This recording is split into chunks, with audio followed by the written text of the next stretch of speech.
Hello, everyone, and welcome to another Millionaire lineup review. I, again, did not win $1 million, but I got actually very close. I got third in the Millionaire Maker. So, in addition to reviewing the FanDuel Sunday Million winning lineup and the DraftKings Millionaire Maker winning lineup, I'm going to review my third place lineup and a FanDuel lineup that I used in a 1K qualifier. Just to show what my qualifier strategy is, because I think that also has interesting strategy as well. So let's just start out with the Sunday Million. So this guy Toss Boss won. He does have a blue star, which indicates he might be a regular player. He might be a professional. I'm not sure. But I really, really like this lineup, and it has elements of some plays that I really, really liked. And let's just go over it, starting with the stack. So he used an Andrew Luck, T.Y. Hilton, and Jack Doyle stack. And I think double stacks are smart, and I think they're especially smart on FanDuel. And it has to do with the way quarterbacks and receivers are correlated. So on DraftKings scoring is PPR. So, if a receiver catches the ball, he gets 1 point. And that actually affects, on FanDuel, it's only a half a point. And that actually affects how quarterbacks and receivers are correlated, because the most correlated event for a quarterback and a receiver is a touchdown. If a quarterback throws a touchdown to his receiver, that quarterback gets 4 points and the receiver gets 6 points. They're getting very close to the same score for that event. Now, how they're less correlated is yards. Quarterback throws for 25 yards, wide receiver gets 2.5 points where the quarterback gets 1. So they are correlated with that, but not as much. And then with receptions, quarterback and wide receiver actually aren't correlated at all. If a quarterback throws a pass that goes 0 yards, on FanDuel, that wide receiver is getting a half a point, and on DraftKings, that wide receiver is getting a full point. And also, DraftKings has bonuses for 100 yards, and the quarterback's not necessarily going to get that 300-yard bonus if the wide receiver gets 100 yards. So there's a lot of scoring that actually isn't really correlated with the quarterback for those receivers. And so on FanDuel, you could actually say that the receivers are more correlated to the quarterback. So that what that means is I think double stacking can be more effective, because if your double stack does work out, that means your quarterback's doing really well and vice versa. And whereas on DraftKings, it actually kind of limits your upside, because a quarterback can only pass to someone so much. You actually need those 100-yard bonuses and those receiving bonuses. But on FanDuel, having a quarterback throw 3 touchdowns to your 2 total receivers is just really, really huge. So I really like this double stack. And as for the rest of the lineup, you'll see that I did like Melvin Gordon, and I'll explain why when I go for my lineup, especially on DraftKings. Jaquiz Rogers was a fantastic play. Tampa Bay is a huge running team. San Francisco has been terrible against the run. He's only 5,600, so real obvious play there. All the rest, AJ Green, great wide receiver against a bad defense without Joe Hayden, seems to make sense to me. Mike Evans I actually don't like here. I would actually mostly faded Evans in my lineups. The reason was Tampa Bay is actually a really heavy run team, and they were actually only predicted to score 22 points by Vegas. Now, Vegas got it slightly wrong, I guess, because Tampa Bay scored 34. But I do trust those sports bettors, and I think he's just overrated. I just didn't deserve this 30% ownership. He did get 2 touchdowns, so obviously he did well, and I was wrong about that. But I think theoretically he was not a great play. And then I really just love the Eagles D. I mean, Minnesota's been down a couple offensive linemen for the past few weeks, and it just hasn't shown because they've gotten to these leads. But this was a perfect spot with an Eagles pass rush that's actually really good. If you look at Football Outsiders and you go to their statistics with defensive lines, and let's just really fast, you can look at the adjusted sack rate of defenses, and if you look, Philadelphia is actually in the top 5. They have a really, really good pass rush. And I felt like those offensive line ones were going to catch up to the Vikings. So, and at home, actually sacks go up. So this was just a real great, and there was actually wind too. So this was just a really great situation where I think you were going to have a defense that was going to be underused because Minnesota just was favored on the road. and they hadn't been getting sacked much, but I thought it was a real recipe for a great performance by the Eagles, and he did get this. I'm sorry, I'm at the wrong thing. So he did get that great performance, and Kyra Santos, I like pairing kicker with defense. I think using Santos is fine, and it actually gave him 3 points. So again, I think this is a really great lineup. So I'm actually going to go to my qualifier lineup just because we're on FanDuel. I just want to talk about taking advantage of early morning news for things like this. So I went with a pretty similar lineup. I had T.Y. Hilton and A.J. Green, which he had as well. I chose using Vernon Davis over Jack Doyle. Doyle got the touchdown where Davis didn't. I think they're similar plays. Eagles D and Sturgis. I used Dalton instead of Luck. I used Spencer Ware. And the main thing I really liked here is using Zach Zenner. So news came out in the morning that Dwayne or DeAndre Washington, I forget which one it is, on Detroit was actually not going to play, even though it was perceived that he would play. And Zenner had gotten about 78% of snaps this past week. And I thought, okay, well, Forsett was just signed, so I expect Zenner to probably get about 65 to 70. And he actually seems like an okay player, and they do use him as a pass catcher. Washington's run defense is terrible. He's only 5,400. I thought this was a great way to get some low on play that was basically just going to be low on because something unexpected happened. And I think that's what you really need to do when you're looking at these qualifiers is you want to take advantage of that low ownership and really be focused on it. I think this is a great way to do it. Now, it didn't work out. If I actually used Jacquizz Rodgers, I would have won. But I still really like the play because I think it was a great leverage of low ownership from a player who just something unexpected happened and he didn't like scream, "Oh my God, I have to play this person." So I think Zenner was a great play there. It didn't work out, but I just wanted to give you some sense of my qualifier strategy. So let's move on to DraftKings, the more exciting stuff. So we have this guy, George Tortona, who won the Millionaire Maker, and he had some. I actually think his lineup is pretty good, except for the fact he didn't stack Kirk Cousins with anyone, and I think Kirk is not enough of a running quarterback to warrant that. I think he could have just went. I mean, if he went with, I don't know, Andy Dalton or Andrew Luck, he would have actually had a. Well, Andy Dalton he wouldn't have, but Andrew Luck he might have had a better lineup. That being said, he might not be able to afford Andrew Luck. But I don't know. I would rather go with a guy like Tyrod at his salary, someone who's a running quarterback who it can score points on his own. Obviously, Kirk actually scored a rushing touchdown, but I'm just not a fan of the no stack there. I think you want to take advantage of that correlation. Rest of the lineup is pretty chalky with Doyle. He used the Eagles C as well. Great play. Julio Jones, AJ Green, DeMarco Murray. Michael Thomas, that was, I think that was a savvy play. He has been doing pretty well on the Saints offense. I think he's only 4,400.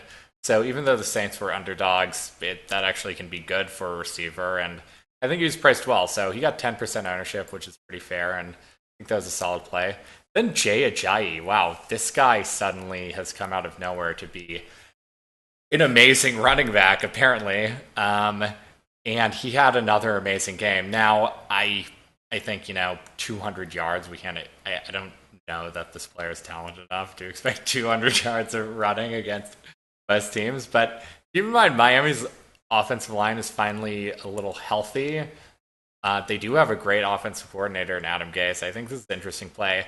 And he did actually use 3 running backs this week. And actually, I did as well. And I know I said I don't like that. But I think with this particular week, there were such good value at running backs with Jacquizz Rodgers.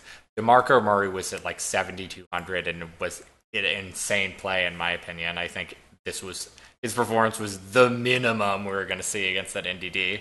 Then you had Spencer Ware, who seemed great with the news that Jamal Charles possibly wasn't going to play very much. So there's so many running backs that I like that I went so heavily at, especially Murray and Jacquizz and Ware, that it was just going to make it so I was going to use some running backs in the flex.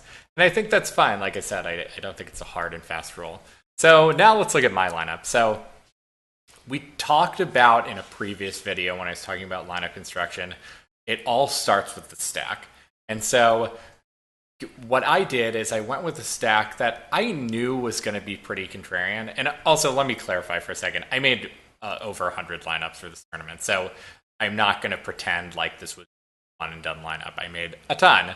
I used a variation of different stacks. It's not like this was just the most ridiculously well thought lineup ever. But I just want to show you what I was thinking here is I have Tyrod Taylor and Marquise Goodwin. Now, I wish I could show you A-dot statistics. I don't know where to find them besides Pro Football Focus. But I really liked Goodwin this week for a few reasons. One is Robert Woods is out, so that just means targets are going elsewhere. And Justin Hunter was going to replace Robert Woods, but I thought Goodwin, might see a few more targets. He was also really cheap, and he actually had a good matchup against Miami's secondary is really bad. But the reason that I still believed in Goodwin, despite the fact he's done basically nothing all year, is he's actually a really high average depth of target guy. And I wish I could show you these A-dot stats because they're on Pro Football Focus. But if you can find them somewhere, I think they're really useful. But there's basically guys in the NFL like Goodwin or Philip Dorsett who basically just run routes that are really deep, like 20 yards down the field. And what that ends up happening is they'll have some games where they do absolutely nothing. San Francisco, he had 4 targets, he had 2 receptions for 22 yards. He had a lot of 2 and 1 receptions games, although if you look through the Jets, he actually had a 100-yard game on 2 receptions. This guy really goes deep down the field.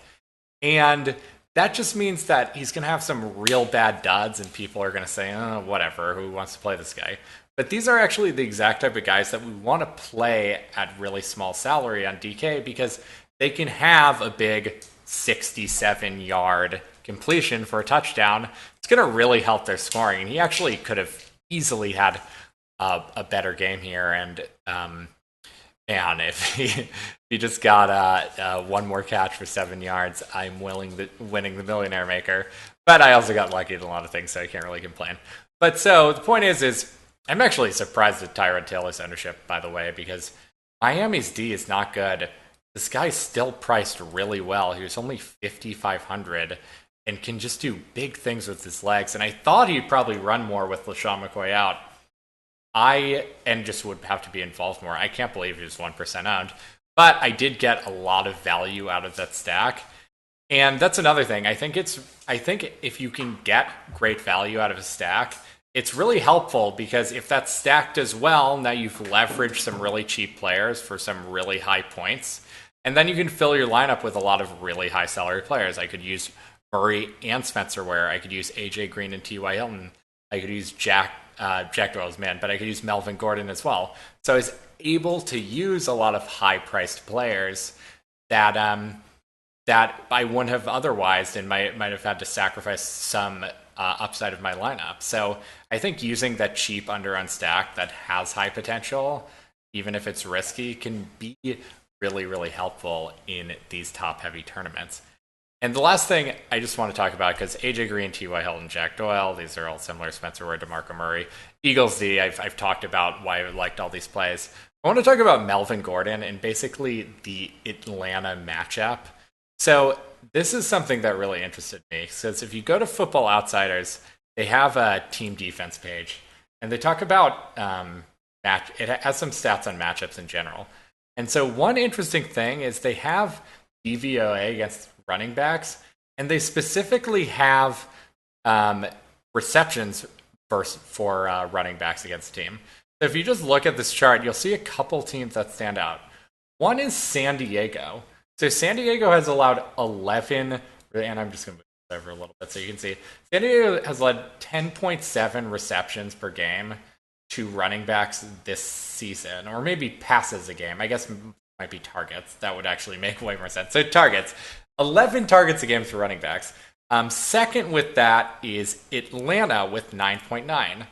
And this is actually, I think if we look at last year as well, we'll see something similar, and which makes sense because they've had similar coaches for the past 2 years. So let's just look at this really quickly. So Atlanta, 9. San Diego, actually not so much. But Atlanta, again, 9 targets to running backs last year as well. So what does that mean? I'm not really sure why this is, but I think it does have to do with scheme a little bit. It's possible that Atlanta's scheme allows for openings for running backs to get targets and receptions. So when I saw this Atlanta matchup, I thought, this is a really interesting one for Melvin Gordon because Gordon is a guy who plays a lot of snaps and catches a lot of passes. So he is someone I liked quite a bit. Now, I didn't like him more than Ware or Murray or Jaquiz, but I did like him enough. And, I got real lucky here. Like, don't get me wrong, he scored 3 touchdowns. But I do think, especially in DraftKings, where PPR is so, so important, I think this is a little edge we can get, is look for teams that do allow catches to running backs and maybe play those running backs, especially if there's a chance that team will be trilling. So I thought that was an interesting play. I just wanted to say, give you my logic with Melvin Gordon. I really did not expect that I would have a chance. I was close with just Melvin Gordon left, but there's a bunch of people with like Julio Jones and Jaquiz or Mike Evans and Jaquiz, and I thought there's just no way. And wow, I got very close. I was in first briefly, and I am very happy with third. I think I should be very happy with this lineup because I got very fortunate with Melvin Gordon's game. And so luckily I finally got up to the top 10. Hopefully I can next week come back, see what I can do. As always, thank you so much for watching this video. If you did like it, please click the subscribe button below and like it. And also share, tweet out this video, retweet. Tweet me if you have any comments or questions, and I hope you enjoyed this, and good luck with your lineups this week. Thanks, guys.